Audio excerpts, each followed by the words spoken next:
We had early indications that we might need to do things differently on campus, and so we did start to communicate with the faculty.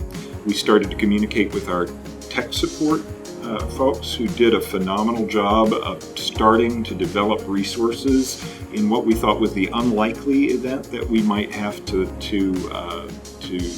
move to remote instruction.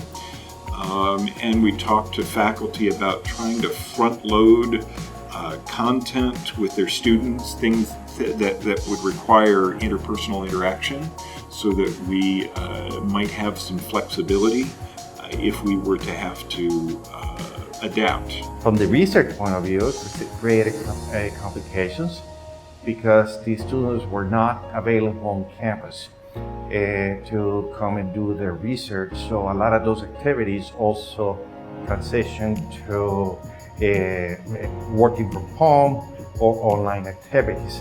But there are several research projects that require the presence of researchers and staff and students in the laboratory that have been put on hold.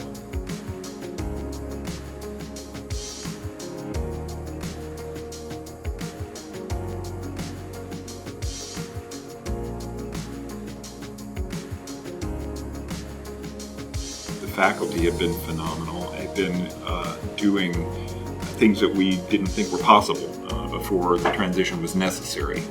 Our colleagues in tech support and in the Center for Instructional Design and the Center for Faculty Leadership and Development have all come together in a coordinated effort to support the faculty as many of them start to deal with remote learning for the first time, and to support students as well. Our students are sometimes better versed in remote learning than we are as faculty, and that's the only way that we were able to manage. We have great people in tech support, we have great people in instructional design and extended university. We have a very limited number of those folks, and the only way we were to manage was faculty helping faculty. From the point of view of research operations, the first step we needed to do is make sure we were able to effectively support all that research activities remotely. Okay.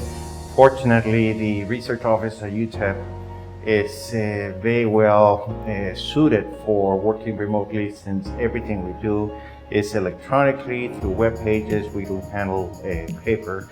So actually that support to the faculty continue.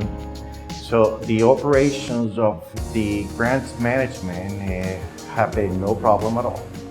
But from the point of view of the individual researcher at the laboratory level, yes, we needed to provide a lot of guidance to them to begin slowing down, and there were a lot of forums that we called them research continuity forums, which we continuously connecting virtually with the researchers on campus to be able to provide guidance.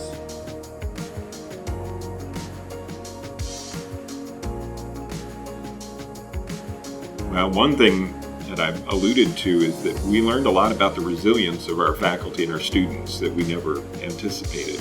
We knew that people would need support, but we didn't anticipate the extent to which they would be able to manage so well under adverse circumstances. We did learn a lot about the needs that our students do have for things like technology and other forms of support, financial support. And we worked hard to provide that. I also been very impressed with the cohort of faculty across the university from literally all disciplines, where they have stepped up to support the community in many activities. Okay. So I see faculty helping hospitals to design the flow of their medical processes.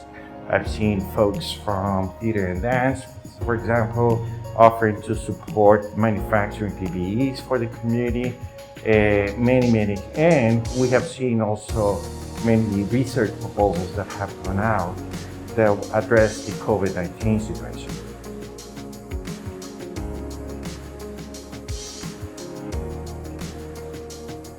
plan flexibly for the fall semester so that we're prepared for whatever comes, so that we're prepared if we're able to meet students in person.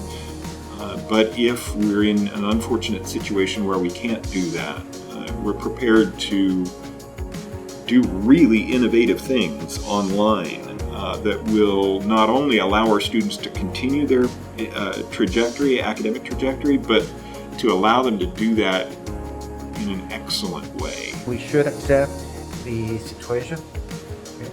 We should continue to be smart about doing the operations in the fall. Okay? The majority of the classes, a large portion of those don't have the exact number, will be through online, and some of the courses will be in person.